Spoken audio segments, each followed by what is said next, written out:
Olá, está começando agora mais uma edição da nossa série de entrevistas com os candidatos à prefeitura aqui na cidade de Caieiras. E o entrevistado dessa noite, você viu bem, eu já vou apresentar ele, mas você viu bem, é o engenheiro Juarez Dias. Mas antes de a gente começar a conversar com ele, eu gostaria de apresentar novamente os jornalistas que vão estar comigo aqui na mesa de entrevistadores, que é o Marcos Correia.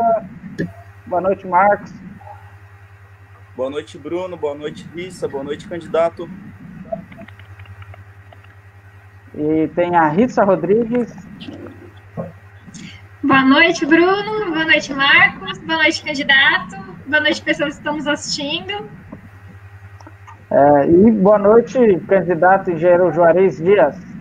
Boa noite a todos. Muito obrigado pela oportunidade de estar aqui com vocês. Estou me sentindo lisonjeado. Bom, nós agradecemos por ter aceitado falar conosco, por ter aceitado nos conceder a entrevista. E lembrando a você que você pode também participar. É só mandar a sua pergunta na caixa de comentários, a gente vai ler e o candidato aqui ele vai responder. Passando para lembrar que o candidato engenheiro Juarez Dias, ele é o candidato do PSL na coligação Caieiras, como que é? Agora eu acredito Caieiras nas mãos de Deus. Exatamente, a coligação do PSL com o Patriota.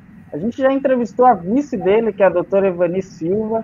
Ela foi a última entrevistada no último dia 19.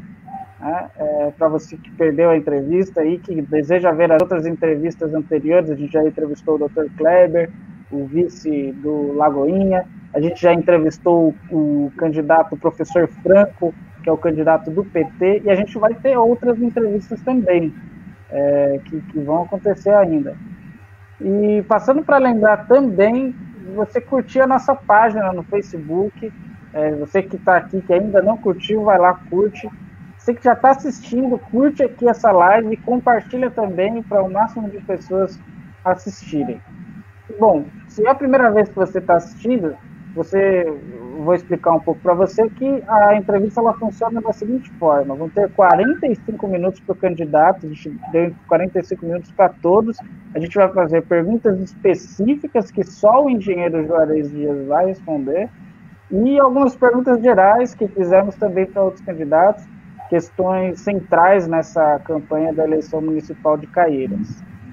Bom, então vamos começar. Eu vou iniciar a cronometragem a partir de agora.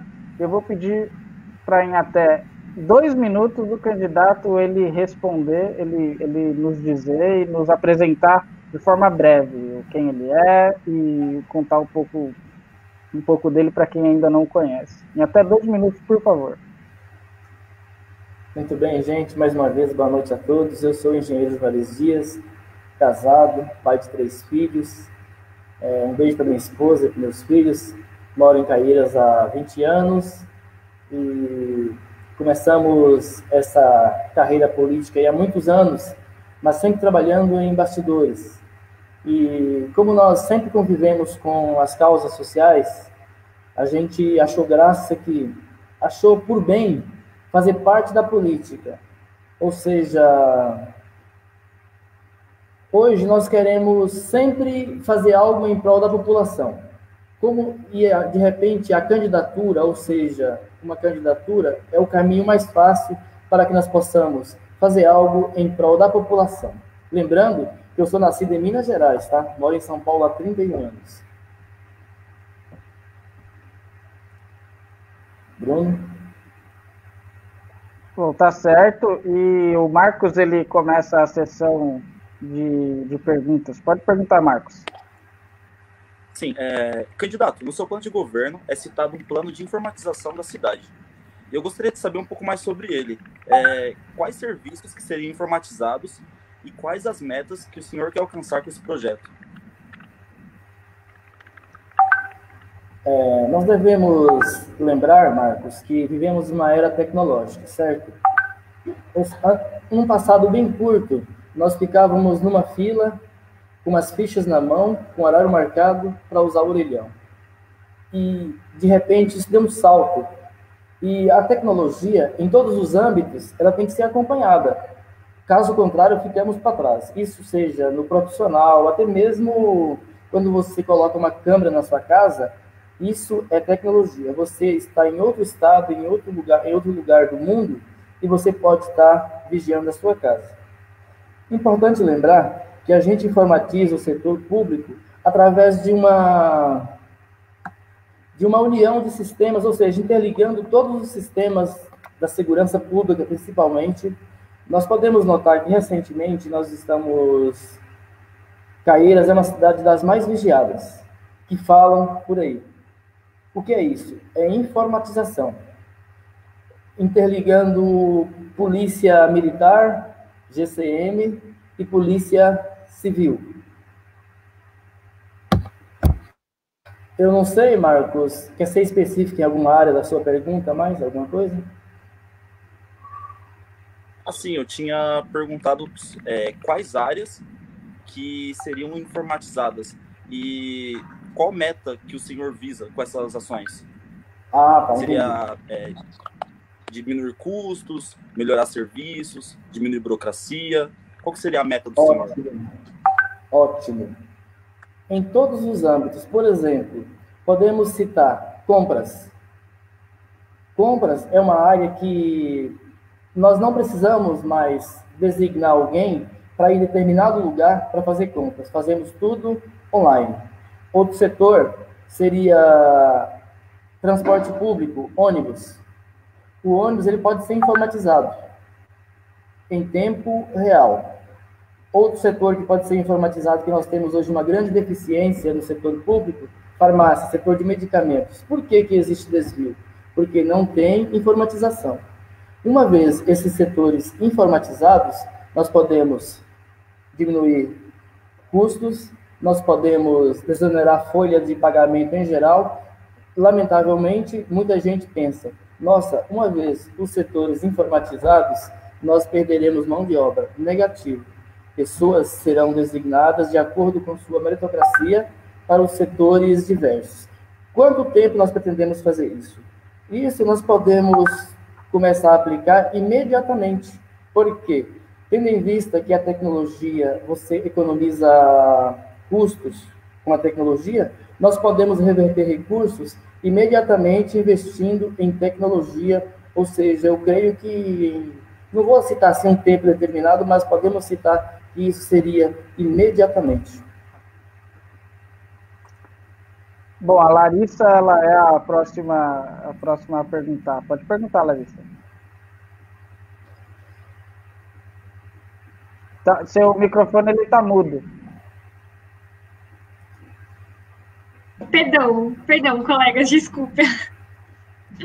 Candidato, em seu plano de governo, você também fala sobre ampliar o atendimento das unidades básicas de saúde. Você tem uma estimativa de quanto vai ser ampliado?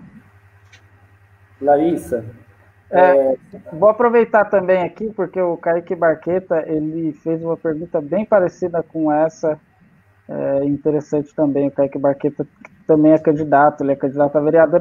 Ele fala: boa noite a todos, parabéns, Mídia Rubi, pelo empenho. Candidato Juarez, li suas propostas, parabéns, mas tenho uma pergunta sobre a saúde. Você acredita que as UBSs dos bairros são uma maneira de prevenção ou medidas de emergência? É uma pergunta que casa aí com a que a Larissa acabou de fazer. Com certeza. Excelente pergunta. Muito obrigado pela participação do Kaique. Sabido que nós vivemos uma deficiência em saúde. Eu creio que UBS em bairros, ela não resolve o problema de saúde. O que resolve o problema de saúde é investimento em prevenção. E como que nós investimos em prevenção? Dentro da nossa plataforma de plano de governo, nós colocamos o ônibus itinerante, nós colocamos saúde, o pediatra na escola, nós também pretendemos colocar, está no plano de governo, a saúde em domicílio, ou seja, agente de saúde atendendo em domicílio. Essas medidas nós podemos mitigar e reduzir drasticamente, ou seja, o contingente de pessoas em UBS dos bairros e até mesmo no pronto-socorro. Por quê? Uma vez esse levantamento sendo feito, ele sendo descentralizado em domicílio, na escola ou nas residências, nós vamos desafogar o atendimento em UBS de bairros. Se porventura eu não respondi, pode perguntar novamente alguma coisa. Acho que a pergunta você sentiu contemplada, Larissa? A pergunta? O microfone da Larissa.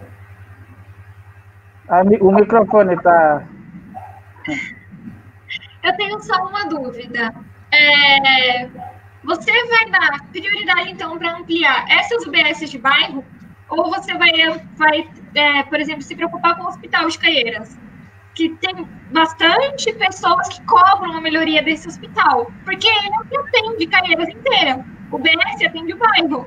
Mas lá, que é o Hospital Central de Caieiras, você tem planos para aumentar lá ou só os UBSs?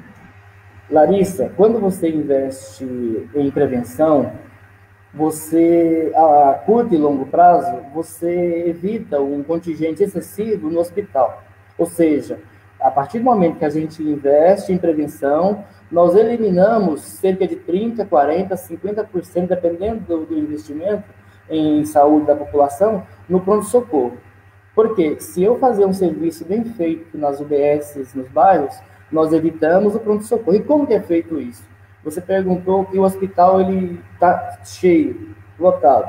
Ótimo. Por que o hospital está sobrecarregado, está lotado? Porque nós não temos investimento em prevenção. Investir em prevenção é o caminho. Prova disso que é sempre bom em todas as cidades onde o profissional, o secretário da saúde, ele tem uma pós-graduação ou uma especialização em mitigação de saúde, em prevenção, algo parecido assim, a cidade ela é mais saudável. E nós só investimos isso e nós só conseguimos atingir esse objetivo com prevenção. Com o tempo, é claro, nós podemos ampliar a rede hospitalar, mas, a princípio, o que nós temos que fazer é o quê? Investir em tecnologia, como já falei anteriormente, né, em sistematização, investir em equipamentos hospitalares, que hoje a situação é muito precária, modernizar o atendimento, treinar, capacitar profissionais, algo assim. E, inclusive, especialistas, né, que nós não temos especialistas. Quando a cidade tem especialistas, nós evitamos a sobrecarga no pronto-socorro e até mesmo essa fila enorme que muita gente fica 1 mês, 2 meses, até 12 meses esperando uma consulta e não conseguimos, sendo necessário ir para outras cidades. Bom, candidato, ainda falando sobre o seu plano de governo, ele tem dos pontos, ele é a meritocracia na administração da coisa pública, né? Mas como o senhor lidaria com a diversidade social dos funcionários da prefeitura e como que seria a aplicação prática disso? Ô Bruno, você é jornalista, você é empresário, você e sua equipe. Falamos que você contrata um jornalista, 2, 3, e você quer o quê? Resultado. Não tendo o resultado obtido, você tem que fazer o quê? Mandar embora ou remanejar de um setor para o outro. E no setor público não é diferente. Outro dia, eu conversando com uma moça do terceiro setor, que ela comanda uma instituição, ela falou assim para mim: Sr. Juarez, quando eu contrato um especialista, um médico para minha instituição, que ele é capacitado, treinado, e ele trabalha aqui 6 horas por dia, ele rende o que eu esperava e muito mais. Agora, quando esse mesmo profissional ele vai para um hospital público, um UBS, ele rende 50% menos, e isso quando ninguém bate o ponto para ele. Ou seja, quando nós falamos em meritocracia, é destinar pessoas, se não tiver no município, busca fora. O foco é fomentar o emprego no município. Mas se nós não tivermos aqui um profissional de uma determinada área, tem que buscar onde? Nos municípios vizinhos. Então, a meritocracia, ela garante o quê? Ela garante qualidade no atendimento, qualidade na prestação de serviço, ela garante resultados positivos, ela garante, com certeza, que o munícipe ele vai se sentir muito mais bem atendido. Nós podemos assegurar o seguinte, que indicadores diversos mostram que quando nós aplicamos e treinamos funcionários ou funcionários diversos treinamos, nós obtemos resultados mais positivos. Quando nós não treinamos, quando nós não investimos em qualificação profissional, os resultados são desastrosos, causando assim um transtorno imenso na população. E o foco, gente, é sempre avaliar, treinar, capacitar. Tá certo. Marcos, pode fazer a sua pergunta agora. Candidato, o senhor é engenheiro civil, então eu gostaria de saber quais as obras de infraestrutura que você considera prioridade para o desenvolvimento da cidade e quais as suas áreas. Seria trânsito, saneamento? Marcos, você citou aí 3 áreas que elas são de suma importância.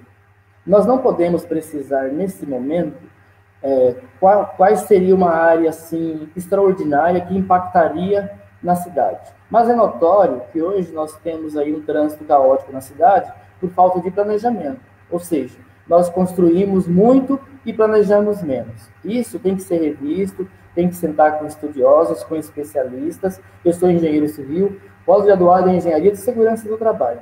Nessa área de trânsito e mobilidade, nós precisaríamos de um especialista na área. E referente a... Você citou mais 2 áreas, qual foi a outra? Candidato, a minha pergunta foi focada mais para saber quais obras o senhor considera prioritárias para a cidade de Caieiras. Boa, desculpa, Marcos.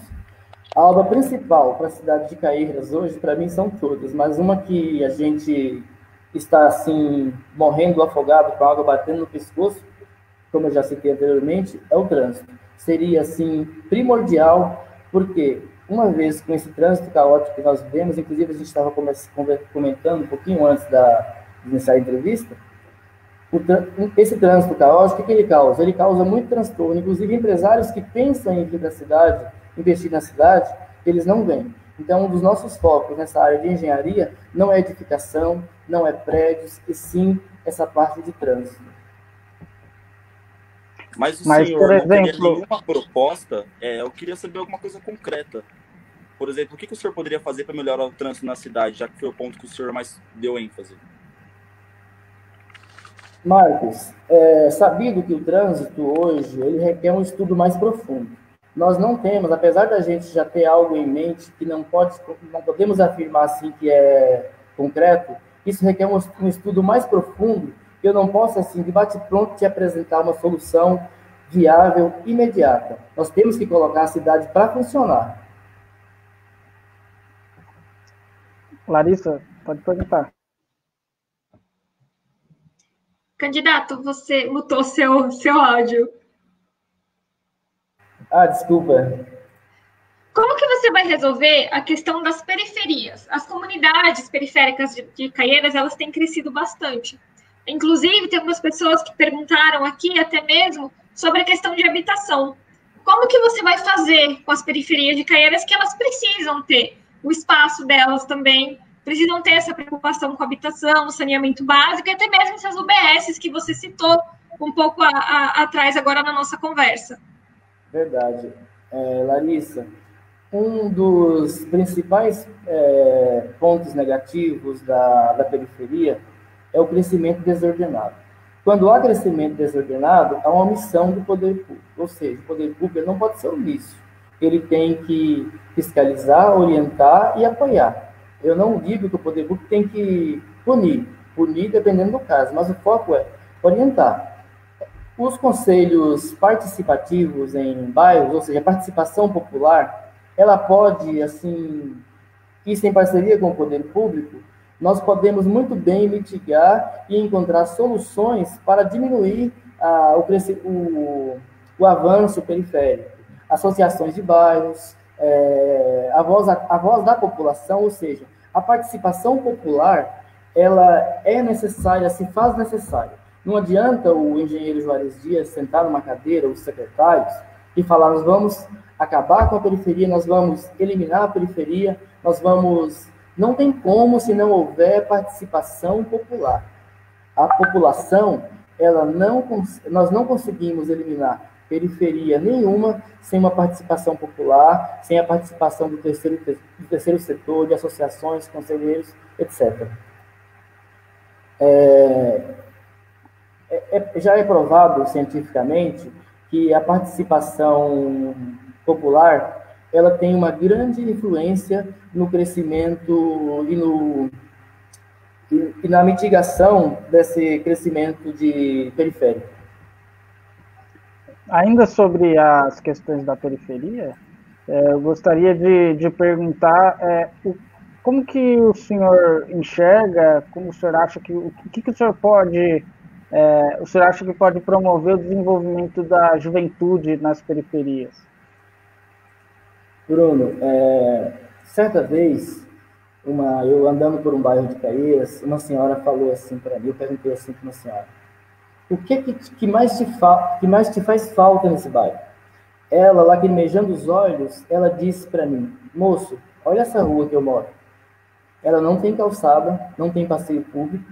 Meus filhos, meus netos, para jogar futebol ou para ir numa praça, eles precisam ir em Laranjeiras ou precisam ir no centro de Caieiras. Então, através de pequenas ações em bairros, na periferia, nós podemos o quê? Aumentar o entretenimento de jovens com pequenas ações como futebol, esportes diversos, não vou citar a modalidade, esportes diversos, criações de praças, essas praças que nós temos agora com equipamentos de ginástica, tudo isso inibe o crescimento, o aumento da marginalidade na periferia.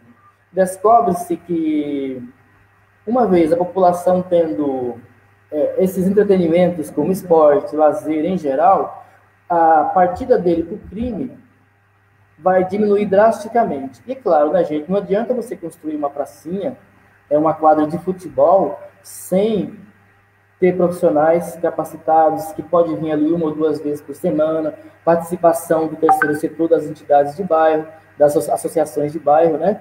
Então, é importante dizer que cada região tem uma problemática, mas, a princípio, seria isso aqui o nosso foco, de mitigar essa parte da periferia. Mas, por exemplo, a impressão que eu tenho, acho que todo careense tem, né, é que esses tipos de ações, elas são muito centralizadas, elas sempre estão no centro da cidade, no centro de Caieiras. Tem sido um desafio trazer isso também para os bairros, né? O senhor citou aí, citou como, por exemplo, campo de futebol e tudo mais. Como trazer isso e deixar de centralizar, mas trazer isso para os bairros? Bem observado, Bruno. Nós vivemos uma época que isso realmente é centralizado, ou seja, esses investimentos que nós citamos, eles não existem nos bairros, porque eles não descentralizam. Importante ressaltar, aí entra novamente a participação popular. É fácil eu elaborar projetos, inúmeras ações sociais no centro da cidade, onde todos podem ir a pé, onde o filho daquele que tem uma condição financeira possa estar lá, nada contra, mas agora a periferia não tem condição nenhuma, nem mesmo um ônibus que tivesse ali, pessoal, sábado tem uma ação no centro de Caieiras, o ônibus vai estar no bairro X, no bairro Y, para pegar as criançadas, os pais podem acompanhar. Nem isso existe. Então, nós temos que fazer o quê? Descentralizar. E aí é onde que entra o poder do conselho e as associações de bairros. Precisam assumir uma maior parte dessa problemática. Aí nós conseguimos eliminar isso de vez. Importante ressaltar também, Bruno, que isso aí não é coisas de custos exorbitantes, não. Basta ter vontade política para fazer isso. Pode falar, Larissa. Candidato, você falou bastante aí sobre essa participação popular, então eu quero saber como é que vai funcionar. Boa, Larissa. É uma travada dela aí, eu acho, né? É verdade. Agora acho que voltou. Estão me ouvindo? Isso, agora sim. Eu quero saber dessa participação popular, como que ela vai funcionar? Vai ser uma coisa aberta, todo mundo vai poder falar a sua solicitação, ou você vai criar um conselho de bairro, um conselho bairrista, Como que vai funcionar essa participação popular? Larissa, nós já começamos o nosso plano de governo com participação popular.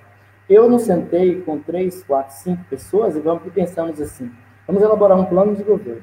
Nós fizemos um plano de governo baseado já no anseio da população, ou seja, nós pegamos pessoas de bairros X e Y, bairros diversos, convidamos para uma reunião, isso começamos há quase 3 anos, a gente se reunia em espaços distintos, uma vez por semana, convidava a população, gente, nós não sabemos quem vai ser o candidato a prefeito, mas desde já, nós já temos que começar a elaborar um plano de governo. Tragam as necessidades do seu bairro, tragam o que vocês acham que mais precisa.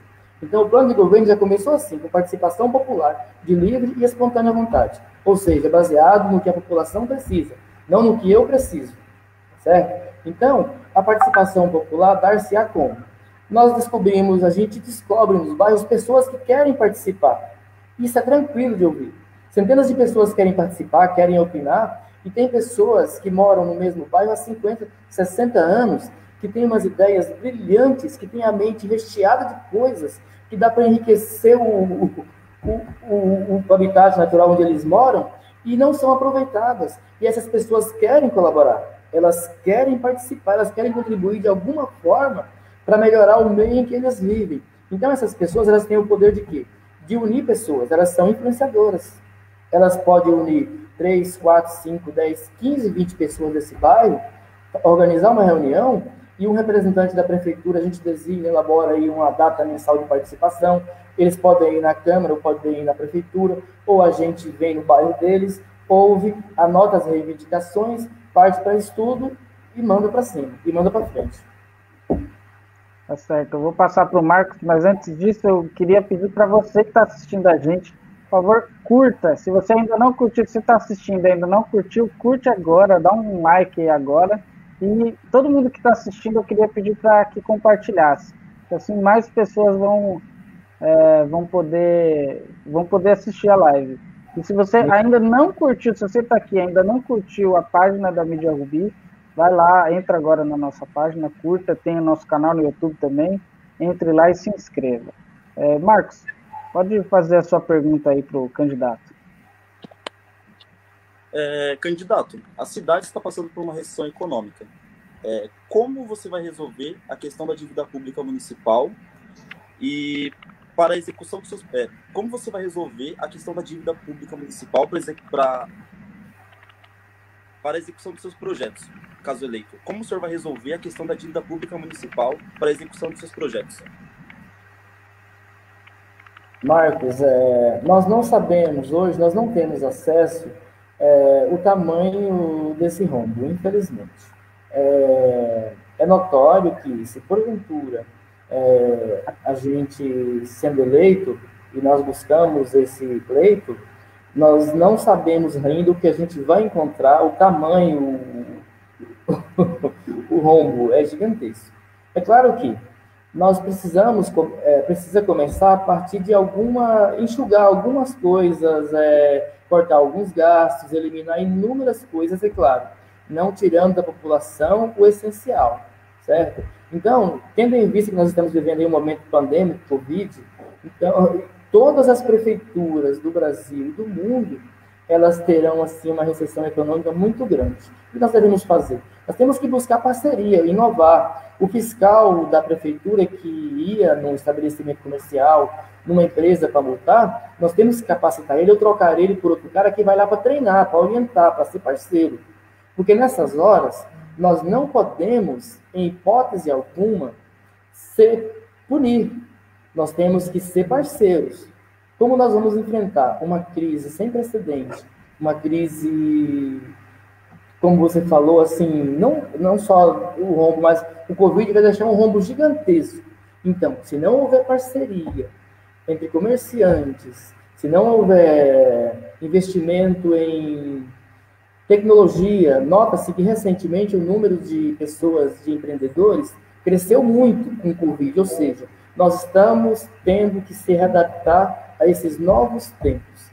E como que a gente se readapta? Como que a gente faz essas readaptações? Buscando soluções inovadoras que venham trazer resultados positivos para a população, para o comerciante e até mesmo para o crescimento econômico. É importante ressaltar que essas iniciativas, elas promovendo o comércio, nós temos condição, desculpa, só surgiu um comentário que é bem embaraçante.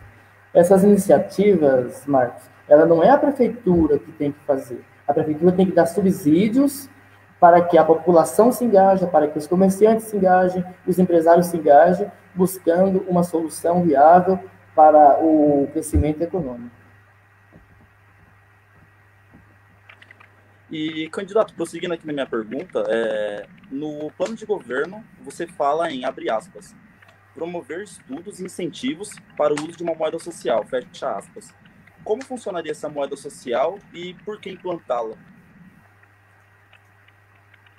Marcos, me desculpa, eu ouvi muito baixinho a sua voz. Eu vou repetir, então, a pergunta. Candidato, no plano de governo, você fala em, abre aspas, promover estudos e incentivos para o uso de uma moeda social, fecha aspas. Como funcionaria essa moeda social e por que implementá-la na cidade? O senhor ouviu? Ouvi. Você poderia ser mais específico referente à moeda social? Então, candidato, eu peguei o trecho o trecho exatamente igual estava no plano de governo do senhor. Promover estudos e incentivos para o uso de uma moeda social. E eu queria que o senhor falasse um pouco mais, que eu também não entendi. Certo. É o seguinte, o cidadão, ele entrega um produto no supermercado e... Só um minutinho que está falhando aqui.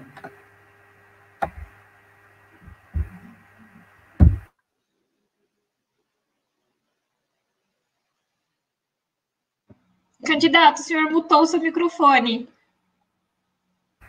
Desculpa. O cidadão entrega um produto no supermercado e pode trocar por outro produto. Como assim?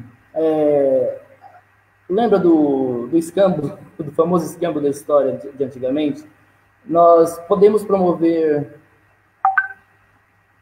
a entrega a reciclagem. Hoje é uma moeda uma parte muito formal da gente promover ações gerando renda.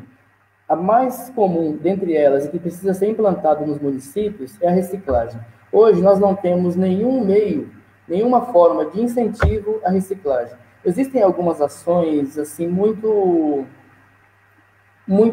precárias. Não existe assim uma ação preventiva, intensificada, fomentando a reciclagem. Então a reciclagem hoje, ela pode ser um polo gerador de renda e assim aumentar em 30% a renda do cidadão.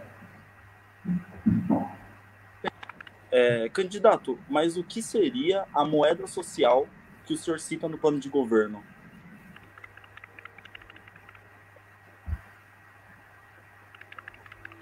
Veja bem, por exemplo, a pessoa entrega um reciclado, um produto, em um determinado estabelecimento comercial, um parceiro, e ela recebe um crédito no mercado.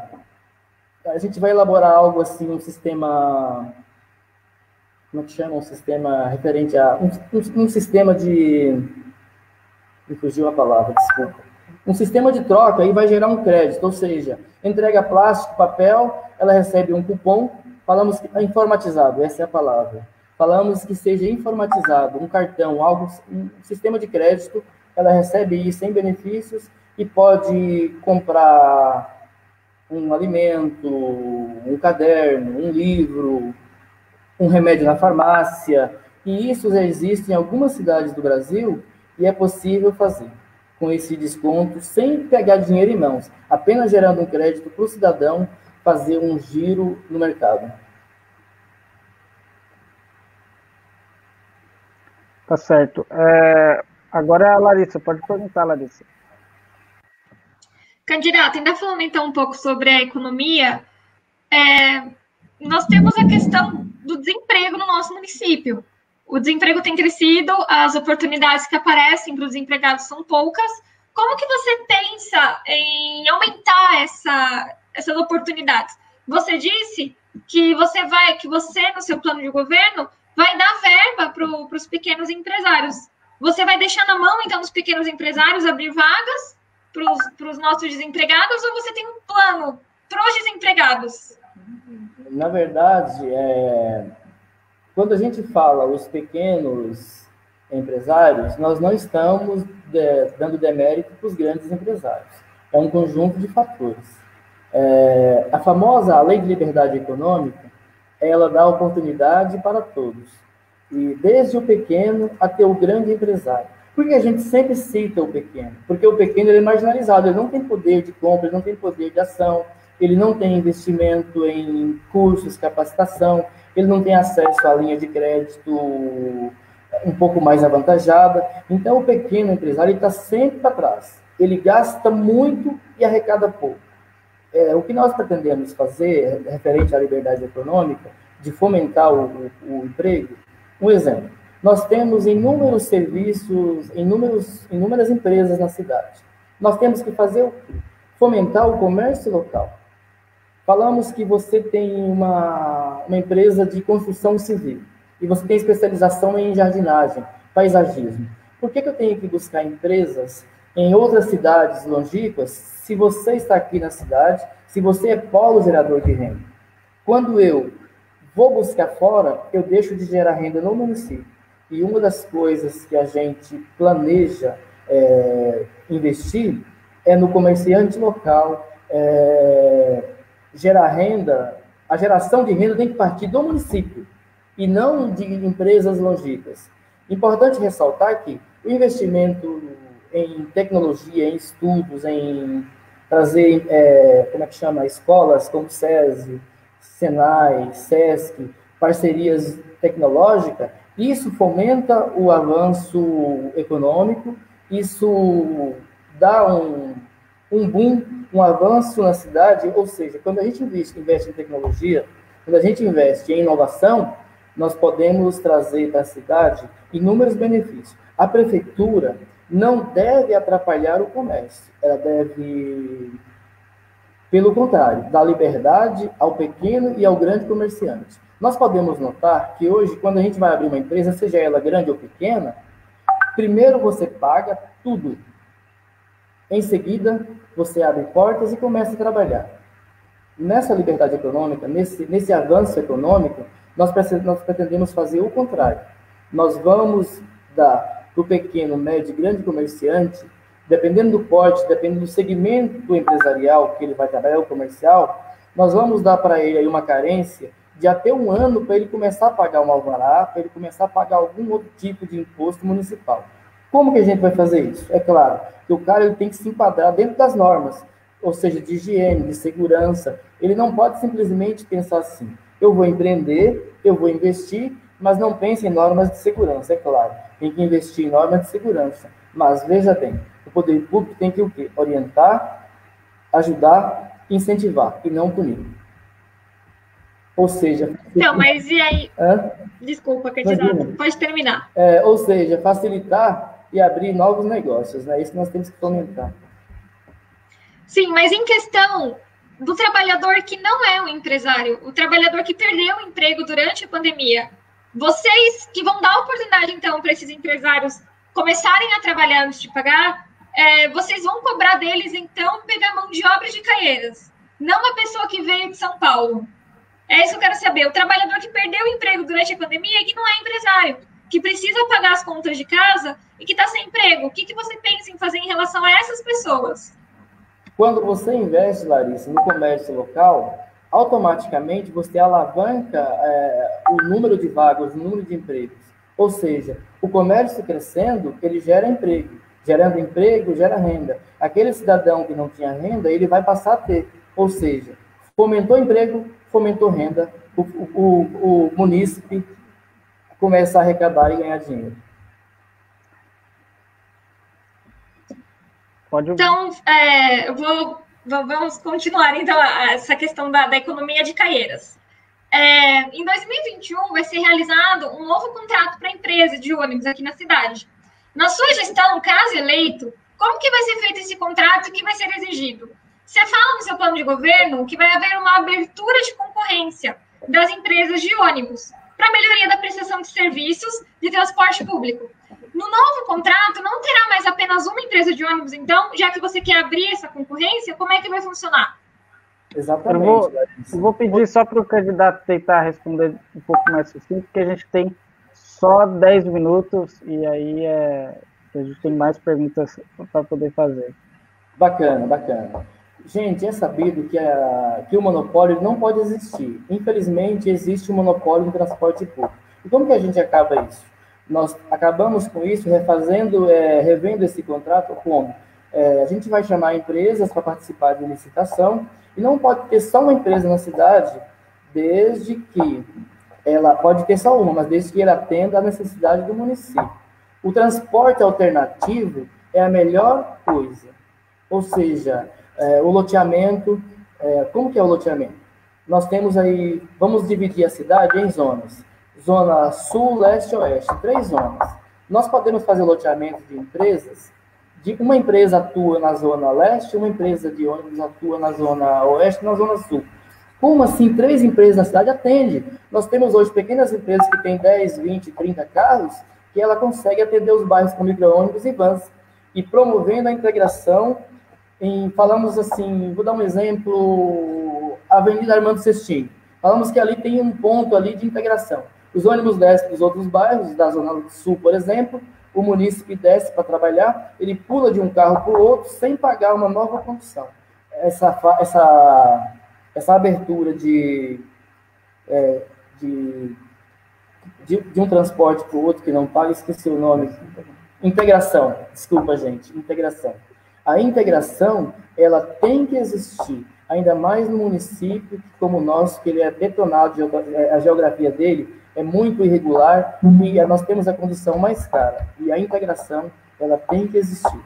Mas ela vai ter integração nos terminais, mas também vai ter, por exemplo, da linha de trem da CPTM com a Aviação Caieiras, ou, enfim, a outra empresa de ônibus que tiver na licitação?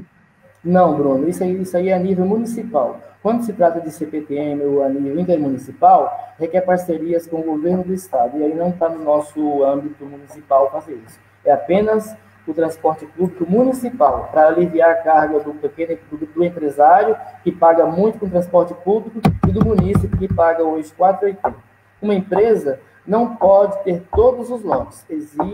Nós temos que tirar o monopólio. Tem que ter 2, 3, 4 empresas atuando na cidade para atender melhor o cidadão. Tem que ter concorrência.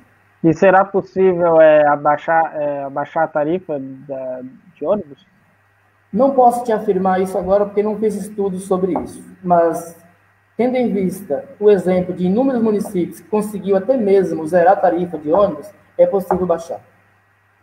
Tá certo. Candidato, só uma pergunta que eu fiquei na dúvida. Você disse que você tem uma ideia de que cada bairro tenha uma empresa de ônibus, é isso? Na verdade, Larissa, não precisa ser bairro. Nós vamos sentar, pegar o mapa da cidade e dividir por zonas. Falamos aí zona 1, zona 2, zona 3. Falamos que bairro X, bairro Y, falamos que entrou numa zona 1, 4 bairros. Na zona 2, 5 bairros. Entendeu? Aí subdivide isso aí, mapeia e coloca em prática. Certo, mas aí você continua com uma dúvida.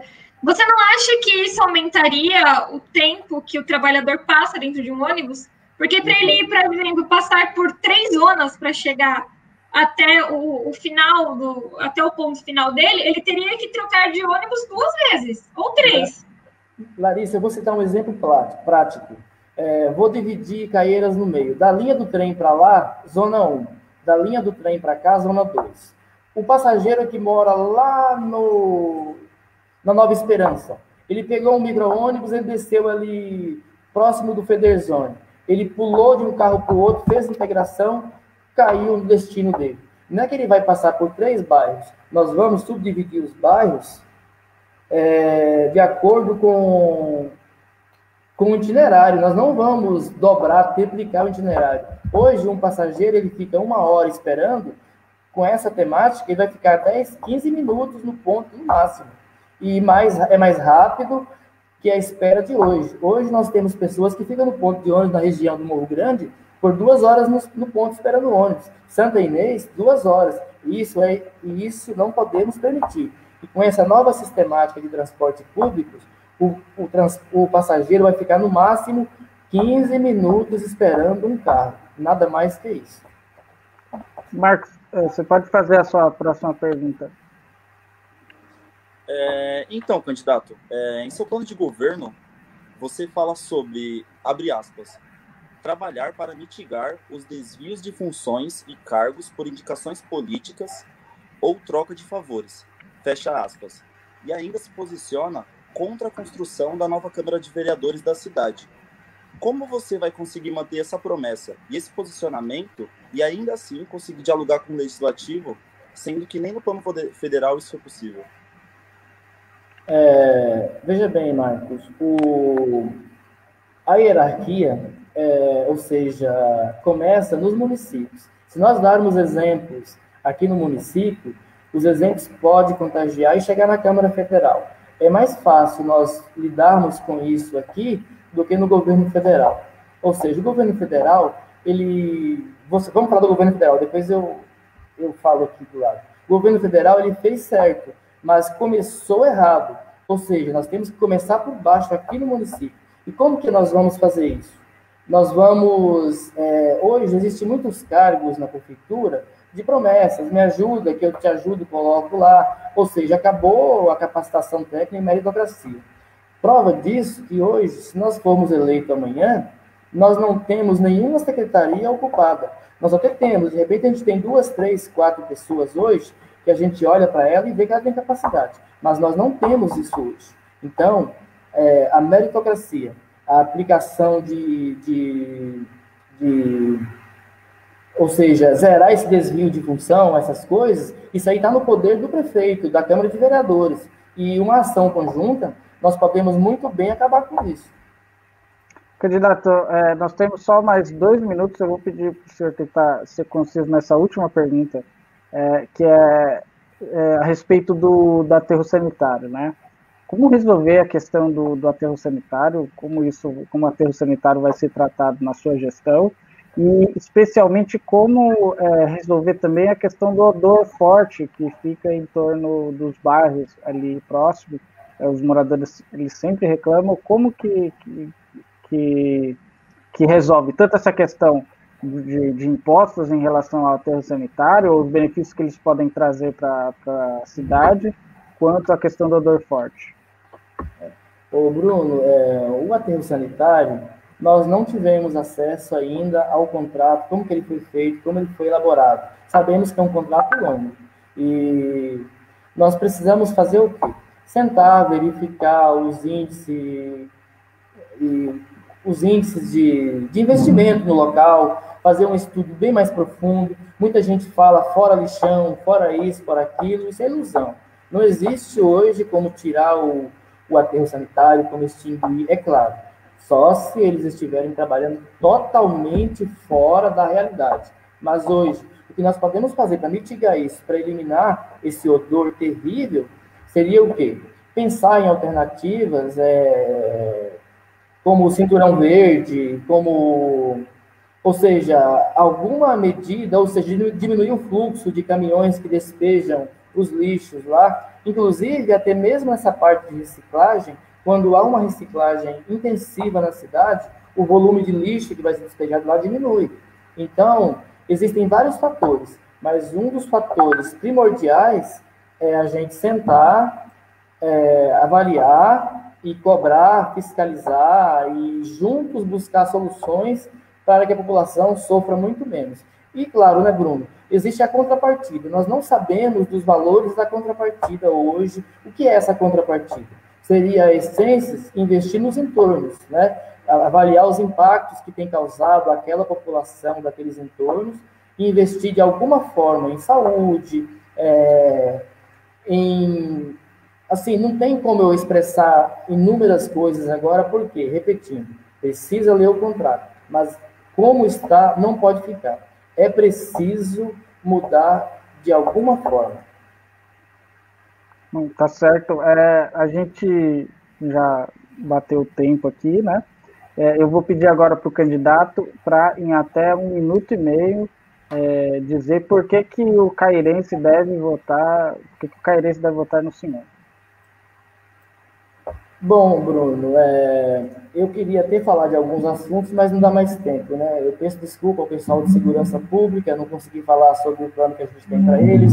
Peço desculpa também ao pessoal da causa animal, que a gente queria também falar de alguma coisa da causa animal. Mas o que eu posso dizer para vocês? O nosso plano de governo, como ele já foi planejado, pensando e ouvindo a população em geral, os cairenses, ou seja, em momento algum, nós achamos bonitinho ser candidato e levantamos a mão que tem que ser como a gente quer, ou seja, tem que ser conforme a necessidade da população. Nosso plano de governo, ele foi trabalhado por vários profissionais de formações distintas e desde pessoas comuns, que não têm nem estudo, teve participação no nosso plano de governo. Ou seja, a população participou.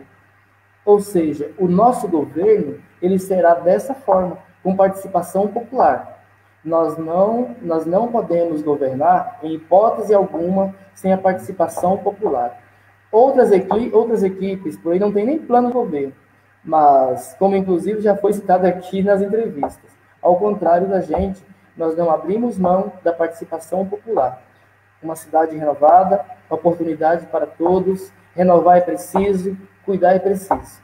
E um bom governo só consegue êxito com participação popular. E o engenheiro Juarez Dias, desde o começo da história, daquele projeto que nasceu há 5 anos e começou a tomar corpo há 2 anos, sempre teve participação popular e no nosso governo não será diferente. Tá bom? Tá certo. Bom, eu agradeço novamente ao candidato engenheiro Juarez Dias por nos disponibilizar essa entrevista, por nos conceder essa entrevista. Agradeço a você que nos acompanhou até aqui. A gente teve uma boa audiência hoje. E agradeço também ao Marcos, a Rissa, que esteve presente aqui. Marcos, Larissa, vocês podem fazer aí também as suas conclusões. Obrigado, candidato, pela participação e obrigado a todo mundo que assistiu. Obrigado, candidato, pela participação. Obrigado, pessoal que comentou. Hoje houveram bastante comentários. Fiquei muito feliz de ver a galera participando. Eu agradeço a vocês. Muito obrigado pela oportunidade. E hashtag eu acredito Caieiras nas mãos de Deus. E, bom, eu convido a você a novamente, se você não curtiu a nossa página, vai lá, curta a nossa página no Facebook e também compartilhe essa live. Bom, eu vejo você na próxima entrevista. Fique ligado aqui na nossa página que a gente vai publicar quando já tiver a data. Tá bom? Um grande abraço e até a próxima. Até.